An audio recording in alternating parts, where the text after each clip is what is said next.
한국에서 가장 인기 있는 신용카드 연체율이 작년 대비 40% 급증했습니다. 개인 신용대출 총액은 800조 원을 넘어섰고요. 그런데 이건 개인만의 문제가 아니었습니다. 국가 단위로 보면 상황은 더 놀라웠거든요. 미국이라는 나라가 현재 약 37달러의 채무를 안고 살아가고 있다는 사실을 아시나요? 이 숫자가 얼마나 큰지 감이 안 오실 텐데 한국의 1년 국가 예산을 200년 넘게 모아도 안 되는 금액이죠. 그런데 더 놀라운 것은 미국만 이런 게 아니라는 겁니다. 중국 역시 약 19조 달러에 가까운 빚더미 위에 서 있습니다. 일본도 마찬가지고 유럽 각국도 비슷한 상황이에요. 모든 나라가 돈을 빌려 쓰고 있는 셈이죠. 그럼 도대체 누가 이 모든 돈을 빌려준 걸까요? 이 질문에 대한 답은 생각보다 훨씬 복잡하고 흥미로웠습니다. 현재 전 세계가 진 빚의 총액이 약 305조 달러에 달한다고 합니다. 이건 지구상 모든 나라가 1년 동안 벌어들이는 돈을 모두 합친 것의 3.2배나 되는 액수예요. 상상이 가시나요? 모든 사람이 1년 내내 번 돈을 3년치 미리 써버린 상황인 거죠. 채무라는 개념 자체는 인류 역사와 함께 시작됐다고 볼 수 있죠.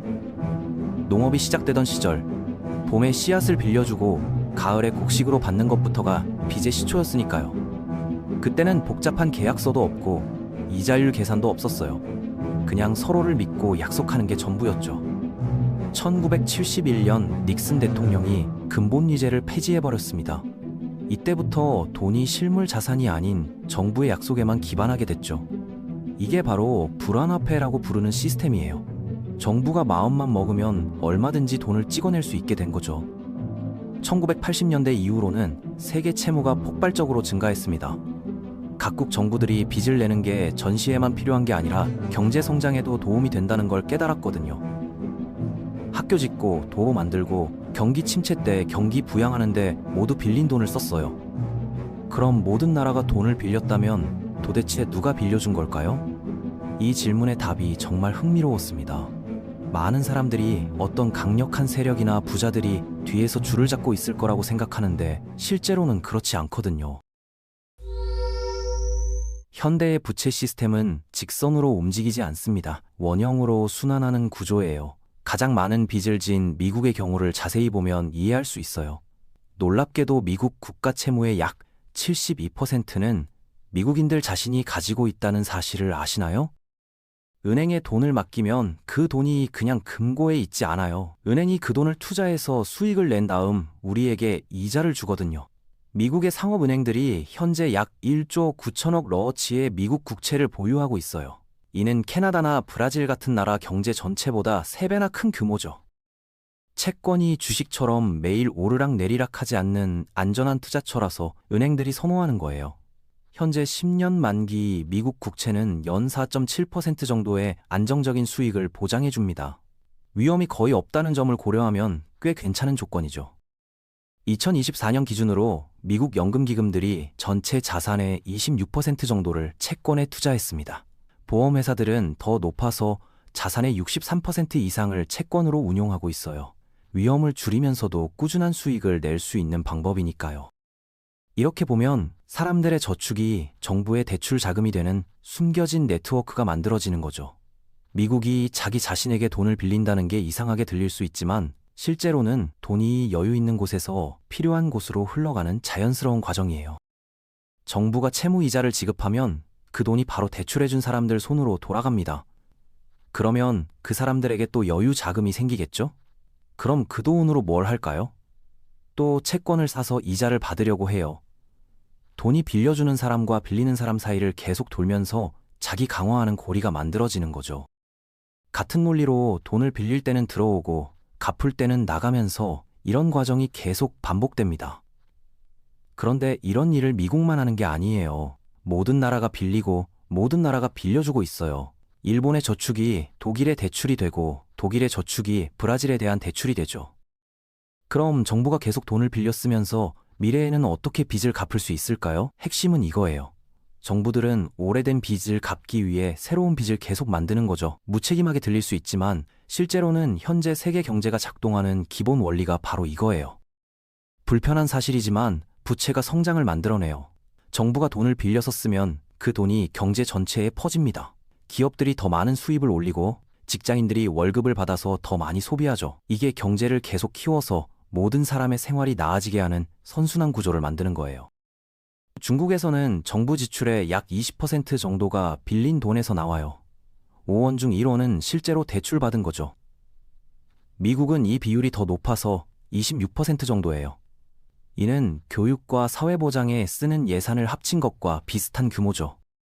그리스를 예로 들어보면 쉽게 이해할 수 있어요. 2008년 금융위기 때 투자자들이 갑자기 불안해하면서 그리스 국채 사는 걸 멈췄어요. 너무 위험해 보였거든요. 그리스는 돈을 빌릴 수 없게 되면서 쓸 돈도 금세 떨어졌죠. 공무원 4명 중 1명이 해고됐고 임금은 32% 넘게 떨어졌어요. 그 이후 몇 년 동안 국가 경제 규모가 무려 27%나 줄어들었죠. 정치인들도 국민들도 이런 상황을 알고 있어요. 모두가 경제가 계속 성장할 수 있도록 정부가 지출을 유지하길 바라거든요. 2020년 코로나19 같은 경제 위기가 터지면 사람들이 지출을 멈추고 경제가 얼어붙어요. 이걸 해결할 수 있는 유일한 방법은 정부가 나서서 사람들이 쓰지 않는 만큼을 대신 써주는 거예요. 2020년 미국 정부는 단 1년 만에 약 3조 9천억 달러를 빌렸어요. 정부가 계속 돈을 빌리면 부채가 늘어나고 이자 지불도 늘어나요. 시간이 흐를수록 예산에서 점점 더 많은 부분이 기존 대출 상환에 들어가고 새로운 학교나 병원, 도로 건설에는 덜 쓰이게 됩니다. 부채가 국가 경제 규모의 100%에 가까운 게 이제는 당연하게 여겨져요. 정부가 이 문제를 해결하려는 방법 중 하나가 더 많은 돈을 찍어내는 거예요.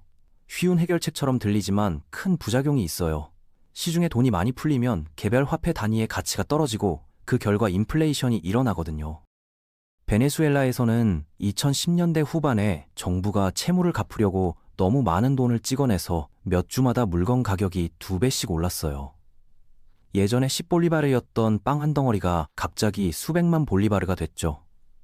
화폐가 거의 휴지가 되고 일반 사람들은 평생 모은 저축이 하룻밤 사이에 사라지는 걸 지켜봤어요. 많은 개발도상국들의 경우 위험이 더 커요. 이들은 대부분 미국 달러 같은 외화로 빚을 지는 경우가 많거든요. 즉, 자국 화폐가 약해지면 현지에서 부채를 갚는 비용이 갑자기 더 비싸져요. 그 부담이 커질수록 대출해주는 사람들이 그 나라의 상환 능력을 의심하기 시작할 수도 있어요. 갑자기 투자자들이 위험을 보상받기 위해 더 높은 이자율을 요구해요. 정부가 충분한 돈을 빌릴 수 없게 되면 어떻게 오래된 빚을 갚을 수 있을까요? 지출을 줄이고 세금을 올리고 더 많은 돈을 찍어낼 수밖에 없어요. 이런 선택지 중 어느 것도 쉽지 않고 모두 심각한 결과를 가져와요. 그러면 채무불이행을 하게 돼요. 채무불이행이란 국가가 단순히 지불할 수 없다고 선언하는 거죠. 주택담보대출을 못 갚아서 집을 잃는 것과 비슷하지만 위험에 처한 건 집 하나가 아니라 경제 전체예요. 하지만 시스템이 취약해지고 부채에 의존하게 되면 사람들은 실질적인 것을 찾기 시작해요. 바로 지금 우리가 보고 있는 게 그런 현상이에요. 2025년에는 금에 기록적인 자금이 몰리고 있거든요. 그럴 만한 이유가 있어요. 금은 올해만 29% 가까이 올랐어요. 은도 31년 만에 최고치를 기록했죠. 광산주를 나타내는 GDXJ 지수는 무려 46% 가까이 상승했는데 정말 놀라운 움직임이에요. 이제는 세계 최대 은행들조차 과감한 전망을 내놓고 있어요. JP모건은 2020년 6년 중반까지 금 가격이 4,100달러에 도달할 것으로 예상한다고 발표했어요.